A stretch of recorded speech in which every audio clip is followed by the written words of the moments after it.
Bukan Rashford, pemain termahal Manchester United adalah Bruno Fernandes. Perbincangan soal bandrol pemain selalu berujung pada polemik. Banyak perbedaan soal bandrol pemain dalam satu versi dengan versi lainnya. Beberapa waktu lalu, Saiz Football Observatory membeber hasil riset mereka.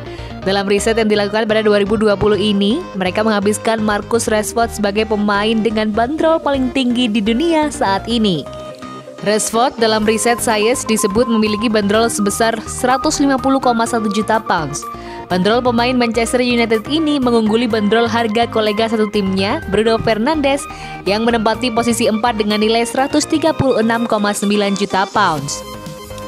Namun riset Saiz ini berbeda dengan data yang diungkapkan laman Transfer Market. Laman statistik asal Jerman ini menyebut bahwa Fernandes bukan Rashford yang menjadi pemain dengan bandrol termahal di kubu setan merah. Rashford menempati peringkat 2 dalam daftar 10 pemain Manchester United yang memiliki bandrol tertinggi saat ini. Bandrol pemain depan asal Inggris ini ditaksir mencapai 80 juta euro. Bandrol Rashford terakhir diperbarui pada 13 Oktober 2020.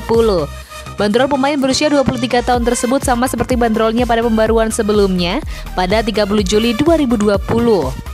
Puncak dalam daftar 10 pemain Manchester United yang memiliki bandrol tertinggi saat ini ditempati Bruno Fernandes. Bandrol gelandang asal Portugal tersebut ditaksir mencapai 90 juta euro. Bandrol Fernandes terakhir diperbarui pada 17 Desember 2020. Bandrol pemain berusia 26 tahun tersebut naik 10 juta euro dibanding pada perbaruan sebelumnya pada 13 Oktober 2020.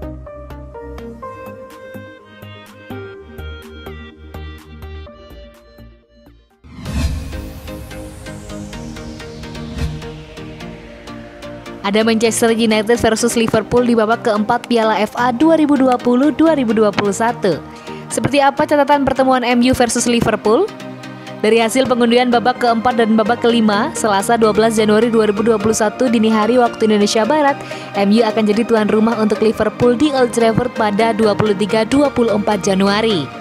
Jarang-jarang terjadi ketika Liverpool dan MU bertemu dua kali dalam jarak yang berdekatan. Untuk di ajang selain Liga Inggris atau Premier League, MU dan Liverpool pernah 28 kali bertemu di Piala FA, Piala Liga Inggris, dan Community Shield.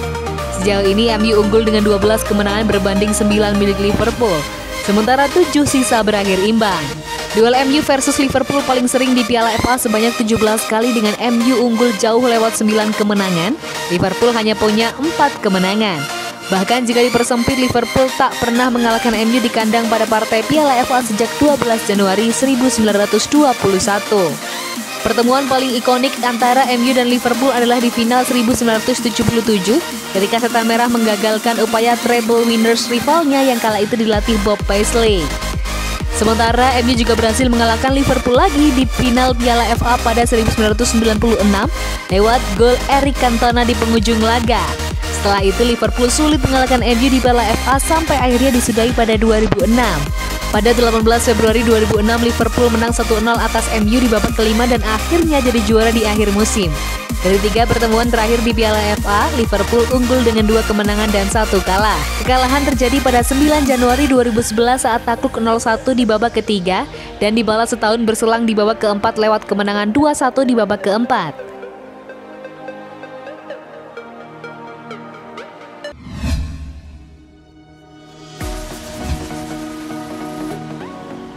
Cavani sudah bisa main lagi. Manchester United mendapat kabar menggembirakan. Edinson Cavani sudah menyelesaikan hukuman larangan bertanding dan siap dimainkan kembali.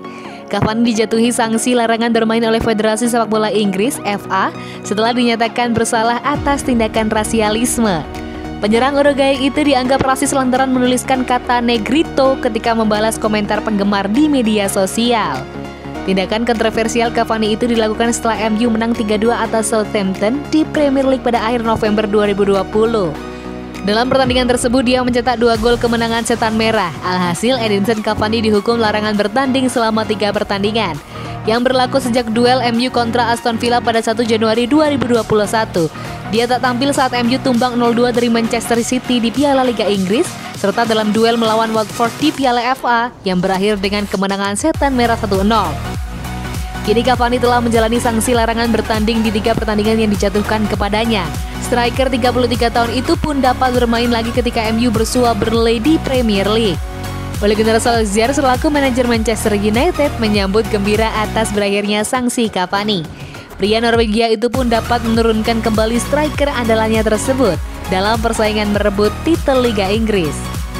Edinson telah berlatih dengan baik ketika dirinya dihukum. Dia juga libur beberapa hari, tentu saja Anda tak bisa latihan terlalu banyak, kata Solskjaer dikutip dari Sky Sport. Dia kini siap buat bermain lagi. Dia bisa memberi kami opsi yang berbeda. Dia tipe striker yang berbeda dari Mason Greenwood, Anthony Martial, dan Marcus Rashford. Jadi saya senang dia kembali. Itulah kenapa kami membelinya. Edinson Cavani menjadi pemain yang direkrut Manchester United secara gratis pada awal musim ini. Dia sudah tampil 14 kali dan mengoleksi 4 gol dan 2 assist.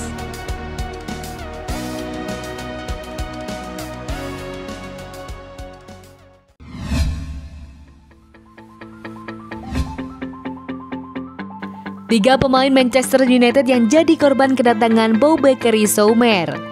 Sejatinya persaingan di lini tengah Manchester United sudah penuh sesak yang membuat kedatangan Boubakary Soumaré ke Liga Inggris berpotensi memakan korban. Manchester United disebut-sebut sedang berada di posisi terdepan untuk mendapatkan wonderkid Lille, Boubakary Soumaré. Sejatinya persaingan di lini tengah Manchester United sudah penuh sesak. Kedatangan Soumaré pun diprediksi bakal memakan korban. Siapa saja pemain-pemain Man United yang bisa terdepak usai kedatangan Boubakary Soumaré? Paul Pogba. Paul Pogba menjadi nama pertama yang terancam dengan kehadiran Boubakary Soumaré. Hal ini sangat jelas karena kedua pemain memiliki kesamaan posisi utama bermain, yakni gelandang bertahan. Meski begitu, tergusurnya Paul Pogba lebih dari sekedar kedatangan Boubakary Soumaré. Seperti diketahui, persaingan gelandang yang ketat di Man United membuat peran Pogba dikebiri. Paul Pogba juga diketahui memiliki kemampuan baik dalam memerankan gelandang serang atau sayap. Sayangnya, peran ini sudah diambil oleh Bruno Fernandes. Fred. Sama seperti Pogba, Fred yang juga bermain di posisi gelandang bertahan bisa terancam oleh kedatangan Boubakary Soumaré. Dibanding Boubakary Soumaré, Fred jelas memiliki nilai yang lebih rendah mengingat umurnya yang sudah 27 tahun. Selain faktor umur, performa Fred di Man United juga tidaklah mewah. Meski memiliki kapabilitas di Man United, namun dengan hadirnya darah segar seperti Soumaré ada kemungkinan Fred bakal tergusur. Nemanja Matic. Nemanja Matic menjalani musim yang kurang baik di bawah asuhan Ole Gunnar Solskjaer. Namanya lebih sering jadi ban serep untuk pos gelandang bertahan. Selain faktor usia yang tak lagi muda, Matic juga kalah saing dari pemain seperti McTominay, Fred, dan bahkan Paul Pogba.